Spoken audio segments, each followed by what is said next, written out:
Voces del Periodista. El Club de Periodistas de México, con su brazo asistencial, la Fundación Antonio Sáenz de Miera y Feital, presenta Voces del Periodista. Conduce Celeste Sáenz de Miera. Comenzamos. ¿Qué tal amigos? Muy buenas tardes, bienvenidos a su programa Voces del Periodista en el portal maravilloso de Anunciación. Este espacio para las organizaciones de la sociedad civil, organizadas para esta sociedad que necesitamos foros libres como este.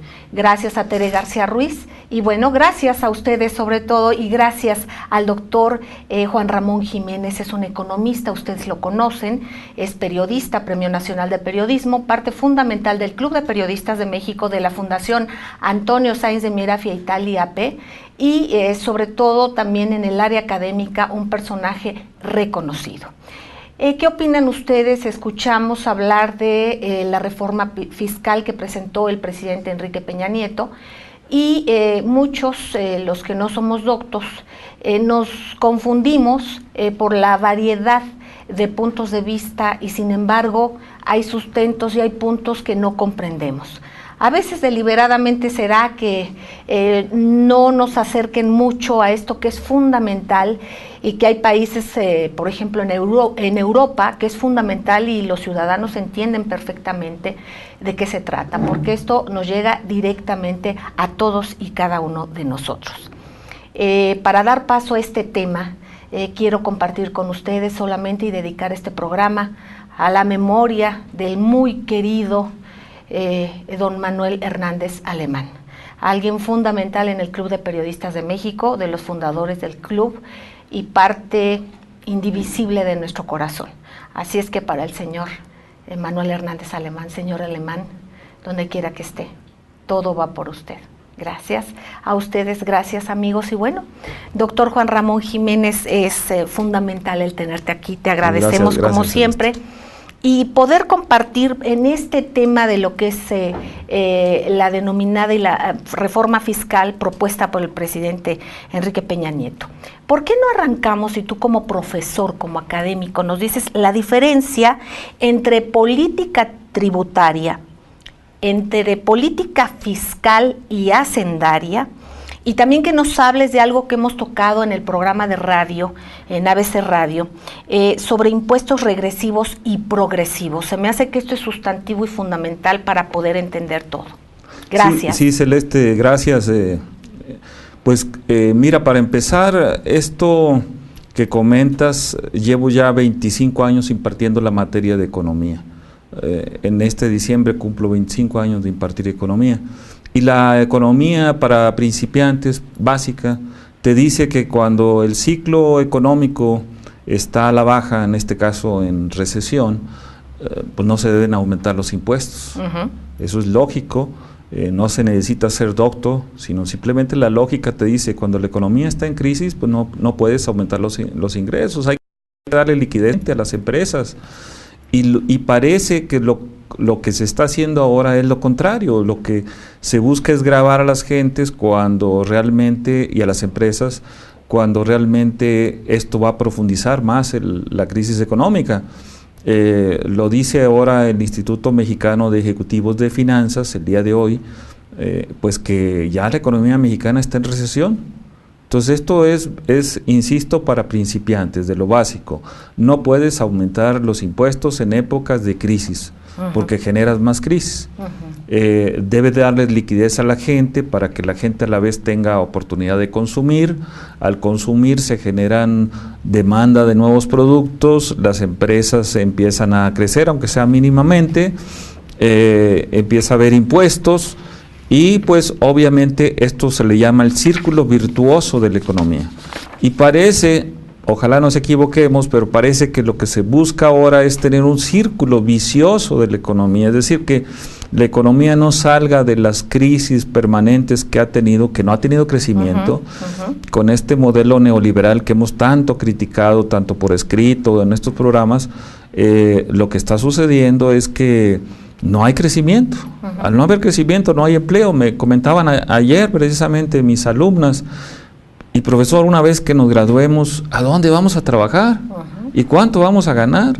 Y ahora nos van a querer hasta quitar las propiedades si dejamos de pagar por 6 meses. Entonces, esto es lo que preocupa a la gente joven, a las empresas, a la gente en general.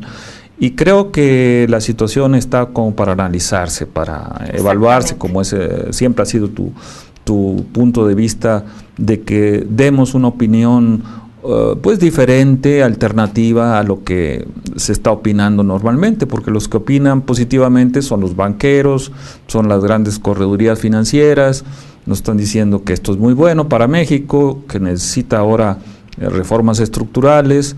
Pues ahora veamos cuál es el otro lado de la moneda, que eso es lo que pretendemos.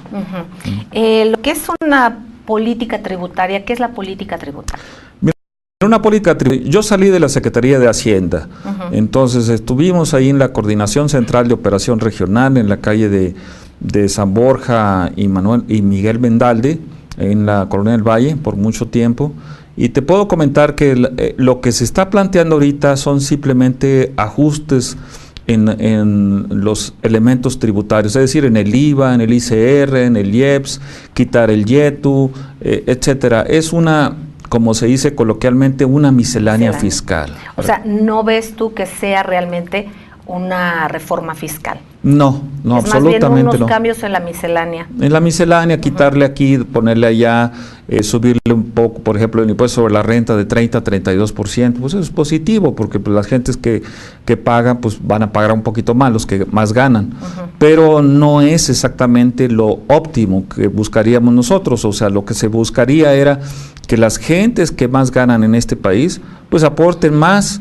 Y esto es precisamente lo que debería hacer el ICR, no poner techos de 32%, sino como en Europa, hasta si tú te pasas del techo que los gobiernos de avanzada, socialdemócratas, Noruega, Suecia, Alemania, etcétera, dicen, si tú ganas tanto y llegas a romper el límite que te ponemos, lo demás es confiscación, y esa confiscación viene para el Estado, para que el Estado pues haga obra pública.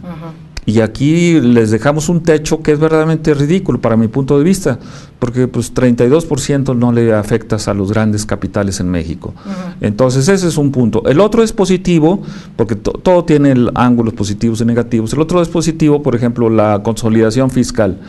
Las empresas que, por ejemplo, tienen sus operaciones en el interior de la República, por decir algo, en Zacatecas o en Sonora o en Tabasco, antes consolidaban en el DF hasta ahorita, y eso permitía una especie de elusión fiscal porque no pagaban los impuestos que deberían de pagar. Ahora, donde estén operando, pues van a tener que pagar los impuestos. Eso es bueno para los estados, es bueno para los municipios. O sea, tiene sus lados positivos, tiene sus lados negativos, como todas las cosas. Pero en términos muy generales, yo no veo una política fiscal, una reforma fiscal. Mucho menos hacendaria, porque la hacendaria entraría al otro nivel, donde tendrías que ver lo que va a dejar de ganar el Estado mexicano si le permite a Pemex gradualmente pagar solamente el impuesto sobre la renta. Para nosotros, las clases populares, clases empresariales, clases profesionistas, nos están cargando la mano. Lo que van a dejar de recibir por parte de Pemex, nos lo están enviando a la sociedad civil. Entonces eso sí lo veo peligroso, y eso hay que criticarlo, porque no es posible que se le quite a Pemex una carga fiscal que es demasiada, onerosa, inclusive para el país, y esa carga se lance a las clases medias, a las clases populares. Y ahora imagínate con esto de la reforma energética, en la cual si más quieren participar, y si quieren participar es porque es negocio, pues entonces ahora sí que hay un dicho coloquial aquí en México, queridos amigos, para quienes nos escuchen fuera de nuestro amado país, dicen: mientras menos burros, más solotes. O sea, mayor es la repartición, obviamente. Entonces, si hay mayor participación, obviamente tendremos, por lógica, menos ganancia. Esto independientemente de otros muchos análisis. Entonces, aquí lo que es una reforma fiscal no sería. La reforma hacendaria, pues nos está hablando que sería cambiar políticas más a fondo. Y por otra parte, nos hablabas de impuestos, los regresivos y los progresivos. En dado caso es, por ejemplo, lo que pasa en Europa, que son progresivos a mayor ganancia. ¿Los regresivos, doctor? Los regresivos son, por ejemplo, el IVA. No es lo mismo que pague Carlos Slim un litro de leche, que se lo aumenten de por decir algo, a una X cantidad a 50 pesos el litro. Vamos a suponer que se lo aumentaran. No es lo mismo para Carlos Slim que para la clase trabajadora, que para la clase media. La clase trabajadora va a sentir el costo de la leche, mientras Carlos Slim pues, no lo va a sentir absolutamente, y Carlos Slim y toda la gente poderosa de este país. Entonces son impuestos regresivos que tienden a concentrar la riqueza, es decir, en lugar de distribuir la riqueza, la concentran. ¿Sí? Esa es la diferencia. ¿Sí? Exactamente, pues queridos amigos, vamos a ir un corte. Estamos escuchando al académico, periodista, analista, Juan Ramón Jiménez. No tardamos, estamos en Voces del Periodista, aquí en el portal de Anunciación. También estamos todos los días en radio, en ABC Radio, en las 760 de AM, y en la República Mexicana es captada por diferentes frecuencias, gracias también al grupo Radio Turquesa y a las frecuencias de La Pantera. Vamos a un corte y enseguida regresamos. Gracias.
Gracias amigos, gracias por estar en Voces del Periodista, aquí en el portal de Anunciación que dirige nuestra muy querida Tere García Ruiz. Estamos charlando, queridos amigos, con el doctor Juan Ramón Jiménez, académico, economista, periodista, Premio Nacional de Periodismo, precisamente por análisis, por investigación. Y charlamos sobre lo que es la reforma o llamada reforma fiscal que propuso el presidente Enrique Peña Nieto. En este caso, el doctor Juan Ramón Jiménez, de acuerdo a su criterio, no alcanza el nombre de reforma fiscal, sería una especie de reforma a una miscelánea fiscal. Y en este caso nos hablabas en el bloque anterior la diferencia de lo que es entre la política tributaria, la fiscal y hacendaria. Y nos quedamos con los impuestos progresivos y regresivos. Vamos a charlar sobre esto y también en qué, si se puede, por ejemplo, hablan del impuesto a la gasolina. Sabemos que constantemente está creciendo, incrementándose el costo de energéticos. En este caso, puede haber anatocismo, digamos, en cuestión de las gasolinas y algunos otros, ¿pudiese haber impuestos sobre impuestos? Exactamente, Celeste, el anatocismo es como se entendía anteriormente en la época de Benito Juárez, lo hizo para proteger a los deudores de los créditos, sobre todo del interés compuesto, interés sobre interés. Y ahora estamos viendo impuestos sobre impuestos, o sea, lo que pretenden es gravar y gravar las gasolinas, cuando pues el petróleo pues teóricamente es nuestro. Pemex manda refinar a Houston nuestro petróleo y nos regresan las gasolinas, pero nos regresan a precios internacionales. Entonces, cuando aquí pudiera refinarse y el dinero se quedaría aquí. Aquí le daríamos valor agregado, ¿verdad? Se generarían trabajo y por supuesto ese es el valor agregado. Sí, y entonces ¿por qué lo sacas a Houston y después de allá nos mandas a precios internacionales? Esa es una pregunta que hacemos. No la han podido responder, lo hemos hecho por muchas ocasiones y ellos parece que ocultan algo en esa situación, pero la regresividad es muy importante porque concentra la riqueza. El último censo de población ya no nos permite calcular cómo está la distribución de la riqueza en el país, como que quieren esconder eso, porque obviamente se sacaba en base a los niveles diferentes de ingreso que tenía la sociedad. Y ahora hay que consultar la base de datos de la CIA, de la Central de Inteligencia de los Estados Unidos, para saber cómo está la distribución de la riqueza en el país. Es increíble que no permitan ese tipo de información. Esto nos daría una idea más o menos de por qué son peligrosos los impuestos regresivos. Si tú vas a Walmart y compras mercancías cualquiera, ellos se cobran el IVA. Pero ese IVA lo regresan hasta dentro de un mes y entonces le dan vueltas y vueltas y vueltas a ese dinero, ¿sí? Jinetean ese dinero prácticamente y pues si tomas al final de cuentas cuánto paga Walmart de sus impuestos, pues vas a ver que está pagando 14 o 15% anual, cuando debería estar pagando pues 30 o 40%. Entonces esos son los huecos que tiene en este caso la Secretaría de Hacienda.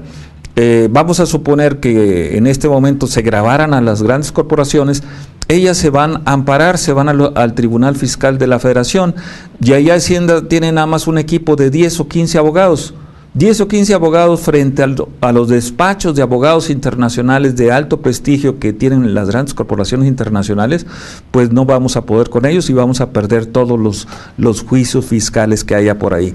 Y por otro lado, un error gigantesco. Ahí están los legisladores, que precisamente, bueno, sabemos por dónde andan, pero desgraciadamente si estuvieran los intereses de la mayoría de legisladores, es obvio, es lógico que esto debiese de hacerse.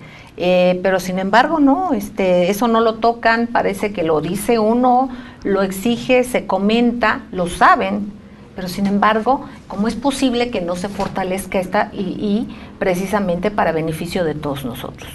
Y por eso insistíamos. No se le dan dientes a esa fiscalía, ¿no? No, y además no hay, el Tribunal Fiscal pues no tiene la oportunidad de castigar realmente esta elusión fiscal, porque pues todos los grandes corporativos no pagan lo que deben de pagar. Si pues tú tenías una lista muy grande. Fíjense nada más, queridos amigos, de acuerdo al periódico La Jornada, denunció que el sector privado adeuda 453,000 millones de pesos en créditos fiscales. Esto de acuerdo con reportes de la Secretaría de Hacienda. Imagínense nada más. Y la mitad, solamente la mitad de ese monto, que son 232,000 millones de pesos, lo concentran 60 consorcios. O sea que este monto que no pagan, ¿qué pasa? No se roban o lo permiten que no lo paguen, es superior al presupuesto asignado a la educación pública del país, por ejemplo, y entonces aquí vemos y sabemos los nombres de los mayores grupos. Después mencionaremos algunos datos que se dan y que se tienen, y que además sobre todo son datos de la propia Hacienda. Entonces aquí hay una dislexia absoluta. Por una parte nos dicen que trabajan para nosotros, pero por otra parte aquí es el Ejecutivo, pero ¿dónde están los legisladores? Esta parte fundamental que se escudan en que votan por grupo y que luego no sabemos bien a bien quién mueve y quién frena y quién cabildea todo este tipo de asuntos. Que lo que acabas de decir es tremendamente importante. El periódico Reforma, que pues, sabemos su posición es conservadora, continuamente le da seguimiento a los diputados senadores en el Congreso. Resulta que ahora con el puente vacacional pues agarraron 3 días más de vacaciones. Apenas acaban de entrar el día primero el Congreso y ya está de vacaciones. Entonces pues, la pregunta es, ¿qué hacen los congresistas para defender en este caso a los ciudadanos de estas posibles pues medidas confiscatorias, recaudatorias de Hacienda? Porque la función del fisco, decía el gran economista, el padre de la economía tributaria, David Ricardo, el británico, decía, la función del fisco es distribuir la riqueza, no recaudar. Y lo que hacemos en este país es recaudar, no distribuir la riqueza. Entonces el fisco debería distribuir exactamente la riqueza. ¿Cómo lo distribuye? Pues a través de impuestos regionales, a través de subsidios, actividades productivas. Ahorita que están estos huracanes que nos han golpeado tanto, Celeste, pues verdaderamente ahí es donde deben abocarse a la reconstrucción moderna, no solamente los parches, sino una verdadera reconstrucción de Acapulco, nuestro polo turístico de prestigio internacional, pues está totalmente golpeado. Ahí es donde se requieren que trabajen los impuestos en ese tipo de cosas. Hablas y subrayas, y queridos amigos, bien es cierto, siempre pensamos en recaudación. ¿Cuánto nos van a cobrar? ¿Cuánto vamos a pagar? Primero, la recaudación no es equitativa como lo es en otros países, como es en Europa, en varios países de Europa, incluso capitalistas, porque aquí dicen que son ideas de izquierda totalmente, son ideas, los propios países y países capitalistas lo aplican. Entonces aquí de entrada la recaudación está muy inequitativa y la redistribución está con falta de transparencia. Estamos viendo lo que pasa con los excedentes petroleros, tantas y tantas formas en que las arcas reciben recursos, y bien los dices, de los legisladores. En este caso, por ejemplo, amigos, hablas de la infraestructura de Acapulco. Por supuesto, es importante, pero por ejemplo vamos viendo cómo en la autopista del Sol, una de las más dañadas, nos demos cuenta que cuando la primera parte que construyó y se construyó, digamos, por parte del Estado mexicano, que es casi llegando a Taxco, digamos, esa carretera casi no tiene problemas. México-Cuernavaca tiene los derrumbes, tiene problemáticas hasta cierto punto normal. Esa carretera estuvo bien trazada.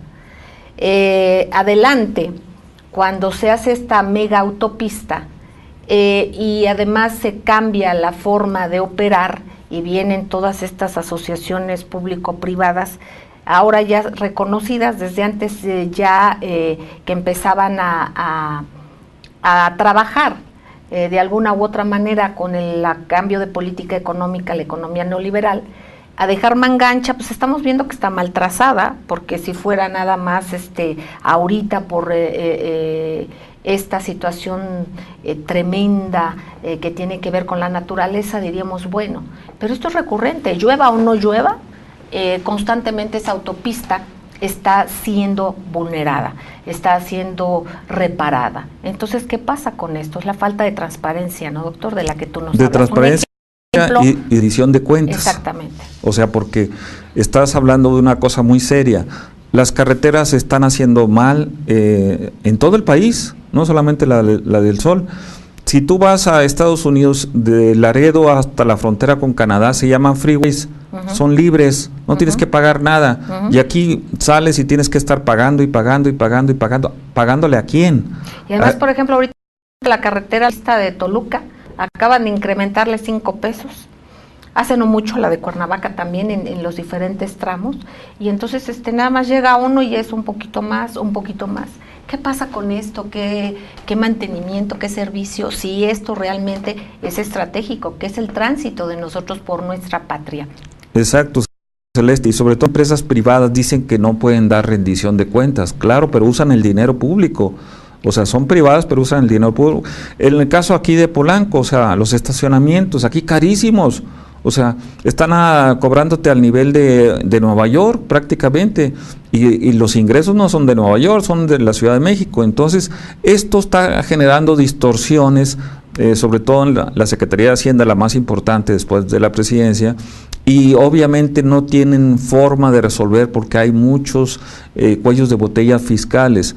El problema del desarrollo, en este caso que tú hablas de infraestructura, pues nos está generando un problema grave al país.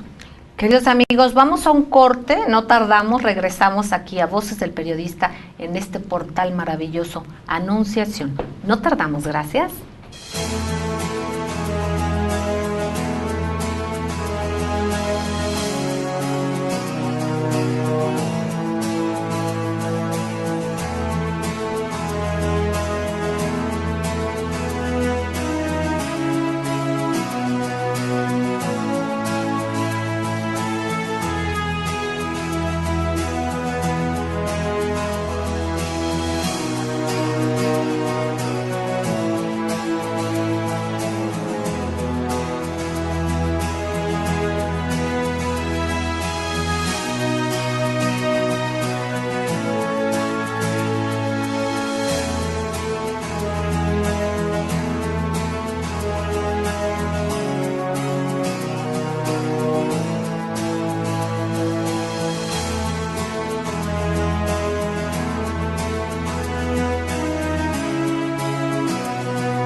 Gracias, queridos amigos, gracias por seguir con nosotros aquí en Voces del Periodista, compartiendo la vida.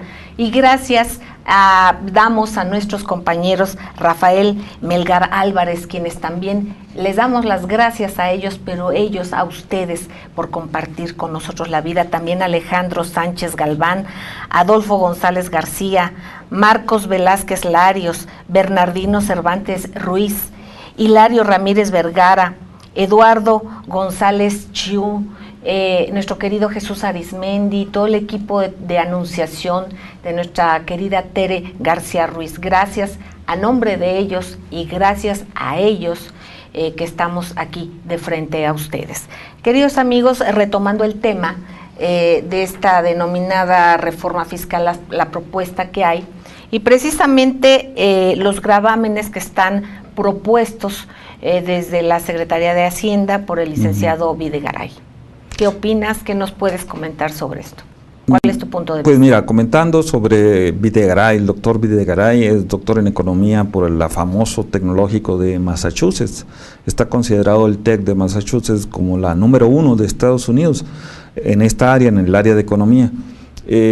Fue profesor de una persona inclinada por el modelo nazi, Rudiger Dorbusch, que tiene el libro, se llama De Economía, que yo he enseñado en el TEC de Monterrey, y que aparentemente es un libro académico, no tiene filiación política. Entonces yo veo a Videgaray muy débil en ese sentido, porque él prácticamente estuvo bajo las órdenes de Pedro Aspe. Cuando yo entré a la Secretaría de Hacienda, Pedro Aspe, y obviamente me imagino por decisiones del presidente Salinas, pues dejaron la Secretaría de Hacienda sin computadoras. Yo tuve en lo personal que ir a pedir una donación de computadoras a AT&T a Nueva York. Me dieron 3,000 computadoras, pero venirlas e instalarlas, traer los escritorios para las computadoras, capacitar al personal, inclusive 3,000 funcionarios de Hacienda que capacitamos en aquel entonces. Todo debido a que no hubo rendición de cuentas, se desapareció todo el dinero, por ejemplo, del fondo de contingencias, que fueron 1,000 empresas que se privatizaron en el sexenio de Salinas y Miguel de la Madrid, y desapareció ese dinero, 20,000 millones de dólares. Luego comete Pedro Aspe el error de diciembre del 94, donde indexa el tipo de cambio a los CETES de la tesorería, tesobonos, 20,000 millones de dólares. Entonces esos errores gravísimos de Pedro Aspe, y todavía en la empresa actual de Pedro Aspe, Protego, es la que está endeudando municipios y estados del país. Entonces Videgaray es parte de esas cuestiones que deberíamos de preguntarle antes de que él lance todas estas tonterías, para mi punto de vista tonterías fiscales. Grabar a los perros, subirle el 10% a prácticamente las operaciones de compraventa de casas, departamentos, etcétera, cuando la gente joven va a decir, oye, yo ya no voy a comprar, entonces van a vivir en casa de papá todo mundo, vamos a crear otros nuevos paradigmas sociales, se nos van a complicar la vida a todo mundo, simplemente porque estos señores quieren grabar las operaciones hipotecarias. Además, lo que tiene que ver todo esto con la construcción, con la infraestructura, el crecimiento, los empleos, que obviamente tendrían una merma, ¿no? Exactamente, estás afectando al sector de la construcción, que es el que más genera empleos en el país. Por eso la economía se está derrumbando. Entonces, en lugar de apoyar la industria de la construcción, la vivienda para la gente joven, sobre todo, grabar los créditos, van a grabar créditos, van a grabar la comida de los pobres animalitos, y no porque estemos mucho a favor de ellos, simplemente porque es una locura. Es como en la época de Santana, grabar las ventanas. Entonces vamos a llegar a esos extremos. Se están grabando todas las transacciones que hay ahorita. Tiene sus partes positivas, como hemos dicho. ¿Cuáles serían las positivas y cuáles las que tú crees que no están correctas? Mira, las positivas básicamente es grabar las operaciones en bolsa 10%, o sea, la especulación financiera. Eso me parece correcto. No es lo perfecto, porque lo perfecto, por ejemplo, en la venta del Grupo Modelo, el Grupo Modelo debería de pagar 7,000 millones de dólares de impuestos. Es el ICR normal, el 30%.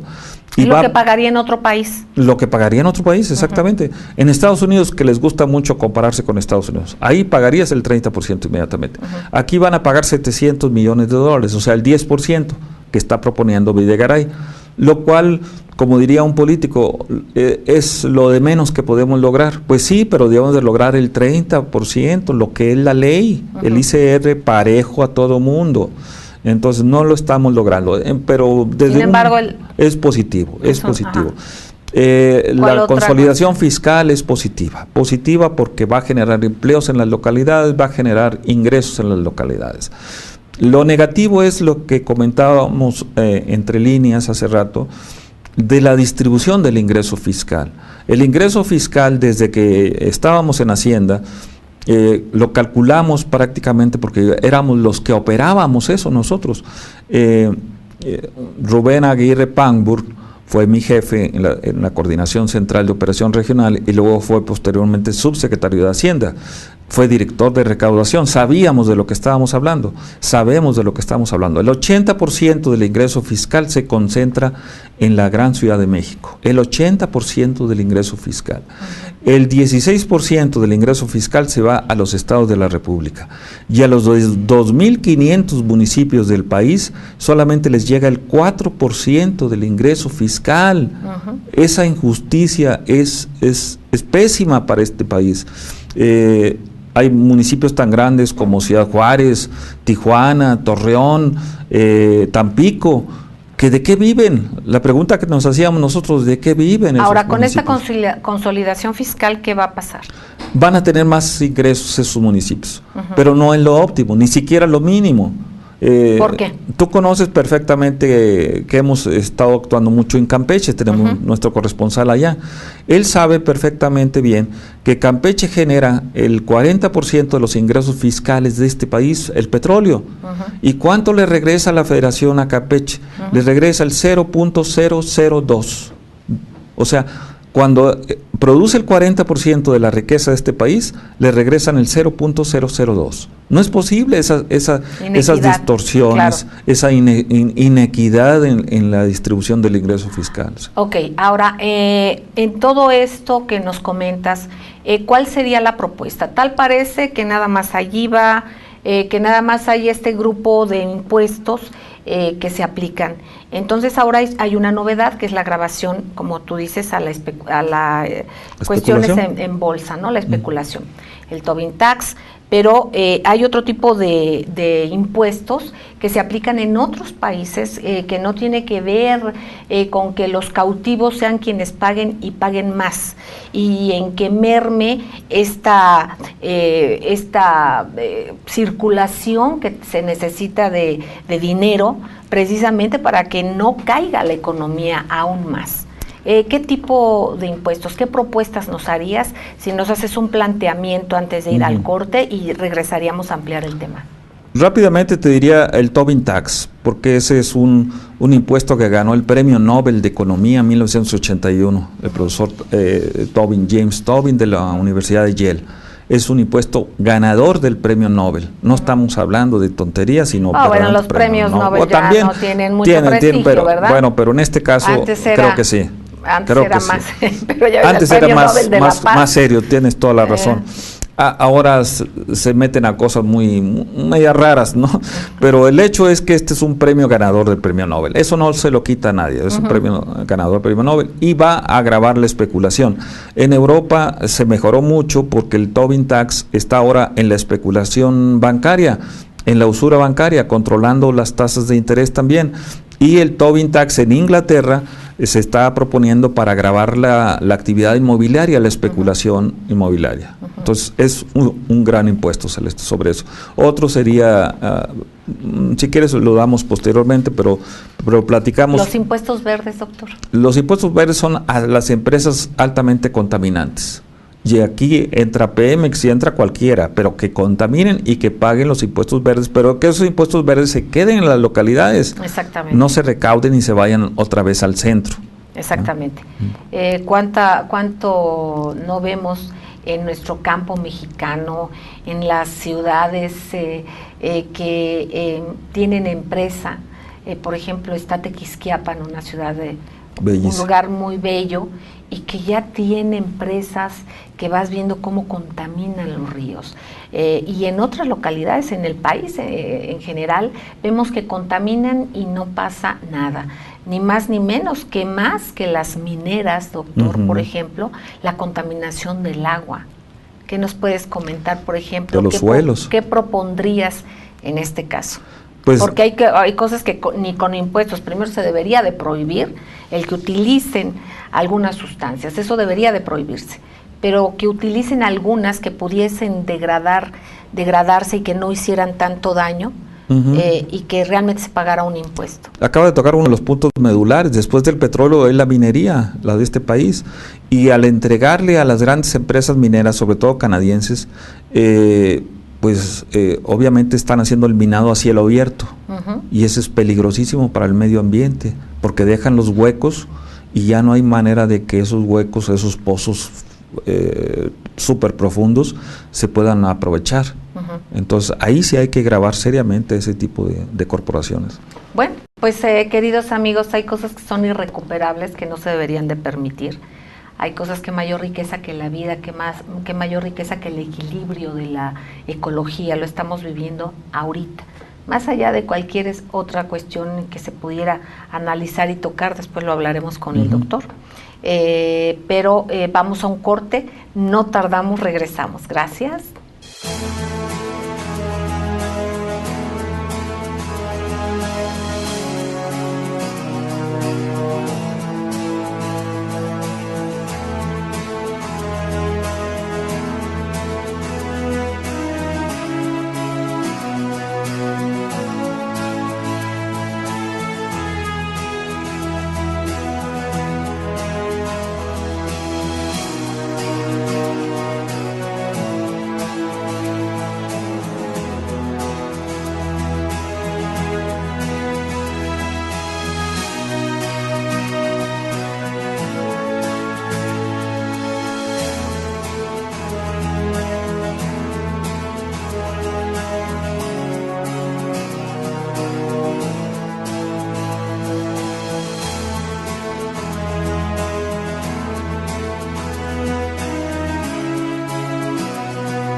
Gracias amigos, gracias por seguir con nosotros. ABC Radio, aquí Voces del Periodista, que se transmite también en ABC Radio, disculpen ustedes, todos los días de lunes a viernes, también por el gran grupo Radio Turquesa y por las frecuencias de La Pantera. Este portal Anunciación extraordinario que conduce Tere García Ruiz permite que escuchemos plural, escuchemos diverso, de eso se trata. Y bueno, a ustedes les agradecemos enormemente el que compartamos la vida. Estamos escuchando al doctor Juan Ramón Jiménez. Nos hablabas del diferente tipo de impuestos, la creatividad y la manera en que se crean, se usan impuestos en otros países que aquí parece que no hay. Recientemente algo que nos dice el doctor que ya empieza a operar en México es el Tobin Tax, que es el impuesto a la especulación. Es bueno, él ve que es muy tímido porque es un 10% apenas, sin embargo es algo novedoso. Por otra manera y otra parte, doctor, te pregunto, están, por ejemplo, que aquí no se aplica, no se piensa en los impuestos en cascada. Hablábamos también de los impuestos verdes y otro tipo de impuestos que hay en otros países y que dan mucho más viabilidad, que son justos porque realmente se hacen de manera escalonada. ¿Qué nos puedes hablar sobre ellos? Sobre todo el impuesto en cascada o windfall profit tax es muy conocido en Europa, más que en Estados Unidos, en Europa. ¿Por qué? Porque hace que no exista gran especulación, sobre todo en los alimentos. Las empresas empiezan a especular sobre los alimentos, por ejemplo, Walmart o Gigante o Soriana, los que fueran, y cuando tienen utilidades excedentes muy elevadas, pues se les grava en cascada para que no especulen precisamente sobre los alimentos básicos, sobre las medicinas. Entonces, esa es la función de este tipo nuevo de impuestos. Existe el impuesto a la riqueza extrema que se utiliza mucho en Bruselas, en Bélgica, en donde no se permite ni súper ricos ni súper pobres. Ahí lo que buscan es equilibrar de que el Estado, que es una ciudad capitalista 100%, no existan esas enormes diferencias sociales. Te puedo decir que en los años 70 Bruselas estaba más atrasada que la Ciudad de México. Actualmente está tremendamente avanzada y solamente con la política fiscal. Solamente la política fiscal redistribuyó la riqueza y ya no se permiten súper ricos, pero tampoco vas a encontrar a súper pobres. Imagínense, queridos amigos, esto lo que ha hecho una buena política fiscal en Bruselas. Un ejemplo. Por otra parte, recordemos hace 30 años, cuando se hablaba, por ejemplo, de Corea, la diferencia era abismal con México, con el desarrollo en México. Pero allá le apostaron al valor agregado, a la tecnología, al trabajo precisamente y el desarrollo humano. En este caso vemos cómo está Corea por una parte, vemos cómo está Bruselas por otra parte, y México teniendo posibilidades superiores en todos sentidos, hablando en recursos naturales, geografía, dimensiones, todo lo que es la parte marítima, todo lo que son nuestra riqueza en los mares, sin embargo, ¿cómo estamos? Y también precisamente pudiendo aplicar estas políticas fiscales. Por lo tanto, cuidemos nuestros recursos naturales y solamente se aplique con inteligencia y honradez una política fiscal verdadera y equitativa. Te escuchamos, doctor. Pues hace falta un ombudsman fiscal en este país, pero verdaderamente que critique, que exija la rendición de cuentas en el área fiscal. Te puedo decir que yo tengo alumnos que están en la tesorería de la Nación y que nos comentan en los pasillos de la tesorería, no entran los recursos del petróleo a la tesorería de la Nación. Entonces, ¿dónde se quedan los recursos del petróleo? ¿Dónde están los excedentes petroleros? Eso es lo que nos preocupa mucho, que toda esta política fiscal, la hacendaria, vaya a terminar con la política energética y entonces ahí nos vamos a quedar los mexicanos verdaderamente sin el activo principal de este país, que es el petróleo. Pero lo importante desde el punto de vista contable es ver dónde están los excedentes petroleros, porque el diferencial entre el costo de un barril, que es $10, y en lo que se está vendiendo ahorita en los mercados internacionales, que está arriba de los $100, te deja $90 diarios. En 2 millones de barriles diarios que produce el país, es un enorme flujo de riqueza que genera Pemex, que genera el petróleo. Entonces la pregunta que hacemos es, ¿dónde quedan los excedentes petroleros? Porque eso es lo que hay que exigirle a la sociedad. Yo creo que la mayoría estamos cansados de pagar tanto impuesto y que los servicios públicos, la salud, la educación estén cada vez en decadencia. Eso es lo que pensamos, Celeste. ¿Dónde están nuestros excedentes petroleros? Imagínense, amigos, con los excedentes petroleros, todo esto que no se toma en cuenta, que es el precio que excede de lo que el cálculo que se hace cuando se hace el presupuesto anual. Todo esto que rebasa, no tenemos cuenta de ello.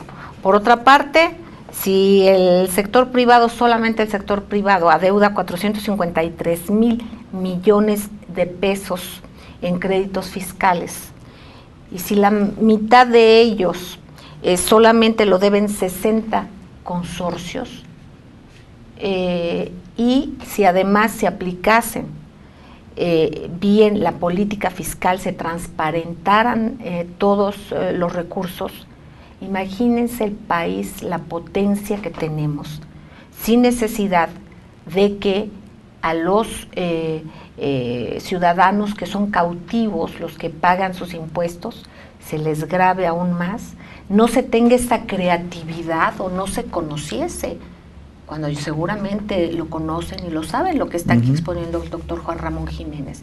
Entonces, ¿qué es lo que pasa? Creatividad, inteligencia, voluntad, capacidad, ¿o qué será?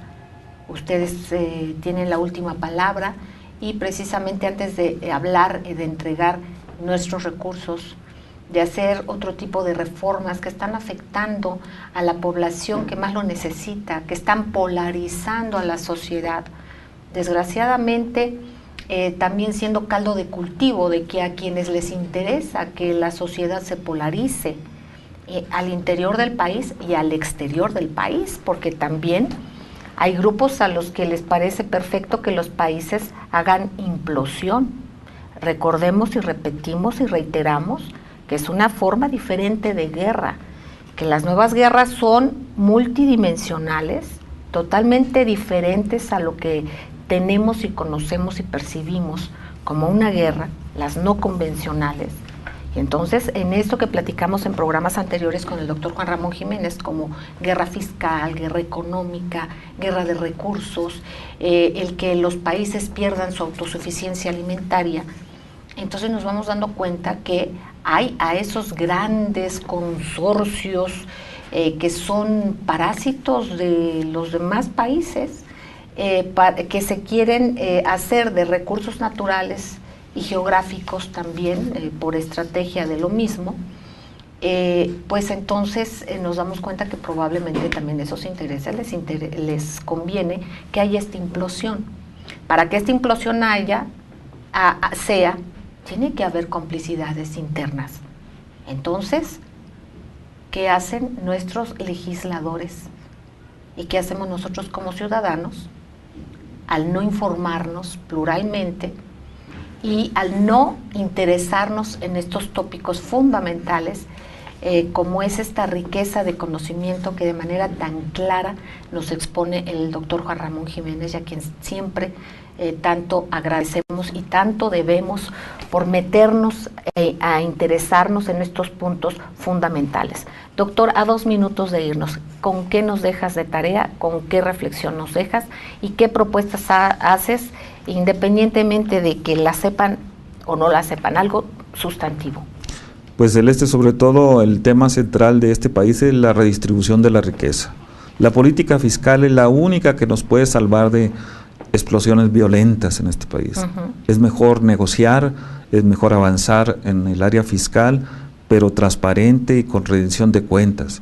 Es importante no solamente redistribuir la riqueza entre las capas de la sociedad, sino entre las regiones del país, para que exista armonía entre las regiones del país, la cual no la hay.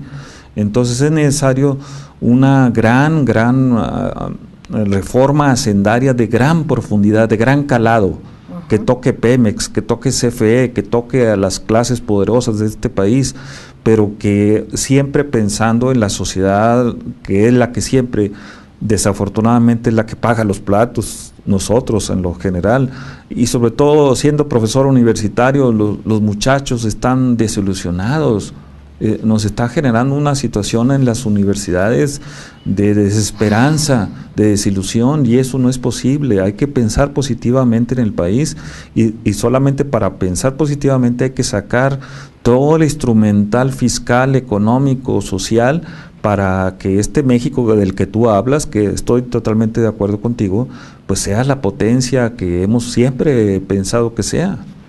Bueno, pues de voz de políticos que están en las cámaras se ha escuchado el que dicen que va a haber ajustes a esta reforma fiscal. Vamos a ver en qué sentido. No solamente lo veamos, participemos, enviemos nuestros mensajes vía electrónico, haciendo propuestas también ciudadanas, que hagamos este ejercicio de que nos deban escuchar. Y sobre todo aquí en Voces del Periodista se queda esta propuesta, seguramente ya lo saben, son personajes que han estudiado en universidades muy prestigiadas, pero que desgraciadamente cuando estudian aquí algo pasa que en su país, afuera sí viene todo muy bien, ya ven que luego los contratan en universidades extranjeras y en grupos empresariales, pero pues aquí lo importante es que apliquen en el país. Para eso estudiaron, para aplicar en el país y para corresponder a la confianza de los mexicanos, los que votaron por ellos y los que no, pero que finalmente están gobernando. Sea bien por México, ojalá cada quien hagamos lo nuestro y que hagan lo nuestro, lo suyo, los políticos, nosotros como ciudadanos, como medios de comunicación, vamos a informar plural, a informar diverso. De eso es de lo que se trata. Les invitamos a que tecleen www.vocesdelperiodista.com.mx, Voces Diario también, que lo chequen, Voces del Periodista Radio, y en el Club de Periodistas de México estamos en el 5512-8661 y 5512-8669 para cualquier comentario. Gracias, querido doctor Juan Ramón Jiménez, y por supuesto aquí en su portal Anunciación, el portal que da voz a las organizaciones civiles que somos y formamos parte de México. Les quiero entrañablemente, les mandamos un beso tronadísimo y reitero, mi corazón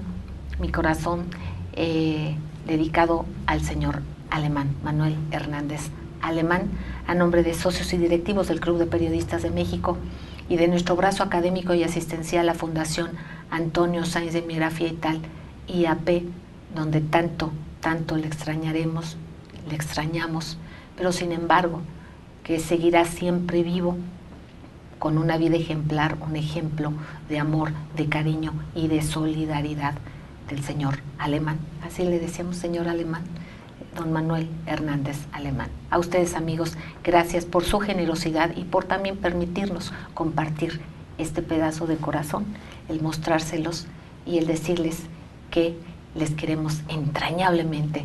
Nos vemos en la próxima. Gracias.